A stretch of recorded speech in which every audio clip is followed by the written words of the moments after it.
그 주변에 있던 세 명의 인물 이야기로 들어가 보도록 하겠습니다. 첫 번째 인물은 아리마대 요셉이에요. 요셉에 대한 신상 정보를 소개하자면 요셉은 존경받는 공회원이었다고 마태복음과 마가복음에서 소개합니다. 그리고 그는 예수님의 시신을 달라고 요청을 하죠. 근데 굉장히 이것은 그때 당시에는 그 담대한 표현이었습니다. 사내들인의 존경받는 공회원이라는 시스템 자체가 유대 공동체 권력자들은 로마와 연관되어져서 로마의 권력의 유지를 위하여서 발탁되어지고 정치와 종교가 유착되어져 있는 그런 관계였습니다. 그렇기 때문에 정치적으로 로마를 지지하고 따르는 입장을 취할 수밖에 없는 압박을 받는 사람이었어요. 그리고 예수님의 죽음은 십자가에서 죽음이었지 않습니까? 그 당시 십자가라는 것은 로마 시민에게는 주어지는 형벌이 아니었고 로마에게 저항한 특히 정치범들에게 주어지는 형벌이었습니다. 예수님의 죽음 역시도 십자가에 달렸다라는 의미 안에는 이 사람은 로마에 반대하고 다른 이상을 꿈꾸었던 사람입니다라는 것을 포함하고 있죠. 그런데 그의 시체를 달라라고 말하는 그 자체가 굉장히 그때 당시의 사람들은 상상할 수 없는 용기를 품은 행동이었다라는 거죠. 그리고 그가 예수님의 시체를 받아서 자신의 새 무덤에 내어주고 또한 그 표현을 보자면 그가 한 행동은 예수님은 왕으로서 죽음당하신 것이다. 고대에는 왕이나 존귀한 인물만 바위 속 새 무덤에 안장되었습니다. 이사야 53장 9 참고. 두 번째 인물로는 우리가 막달라 마리아를 보도록 할 텐데요. 막달라 마리아에 대해서는 굉장히 이야기할 것들이 많습니다. 저는 부활의 증인 마리아라는 영화를 개인적으로 추천을 드리는데 참 재미있기도 하고 여러 가지 생각을 갖게 할 수 있는 영화라고 생각을 해요.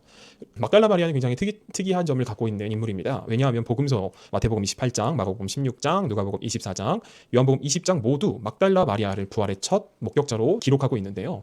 그 당시 목격자나 법적 효력을 가진 증인이 되기 위해서는 2명이 필요했고 또한 여인은 증인으로서 내세워지지는 않았습니다.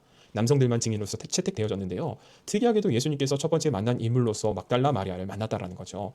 그 사건을 통하여서 어떠한 체제가 부서지게 되어지느냐, 기존에 갖고 있던 제자도에 대한 체제가 완전 변혁되어지는 거죠. 고대 당시로부터 철학자들이 제자를 삼을 때의 방식은 제자들이 스승을 찾아가는 방식이었습니다. 그런데 예수님께서는 독특하게도 제자들을 받아들이는 방식이 아니라 제자들에게 가서 나를 따르라 라고 하는 방식인 거죠. 이것은 고대 철학자들과는 완전 다른 방식이었고요. 더 나아가서는 예수님께서는 첫 번째 부활의 증인으로서 막달라 마리아라고 하는 여인을 만나주심으로써 여성의 지위를 평등하게 세우는 사건이 되어질 수 있도록 만드셨다는 겁니다. 그렇기에 히에로니무스는 막달라 마리아는 사도들에게 보내심을 받은 사도였다. 마리아를 첫 번째 만나줌으로 인하여서 교회 공동체 안에 영적인 수평적 관계를 이룰 수 있도록 만드셨고요. 마가복음이라든지 누가복음에서는 여성이 예수님의 주변 가운데 끝까지 남아 있었음을 계속해서 강조를 하는 것이죠. 재미있게도 마가복음에는 12제자에 대한 디스가 굉장히 많이 들어있고 그와 반대로는 예수님을 끝까지 따르고 섬겼던 여성들의 이야기가 많이 포함되어져 있습니다. 이것을 통하여서 마가복음 공동체가 지향하는 그러한 교회 내 질서라는 것은 남성과 여성이 서로 차별 없이 평등한 수평적 관계의 공동체를 지향했음을 우리는 간접적으로 느낄 수 있죠.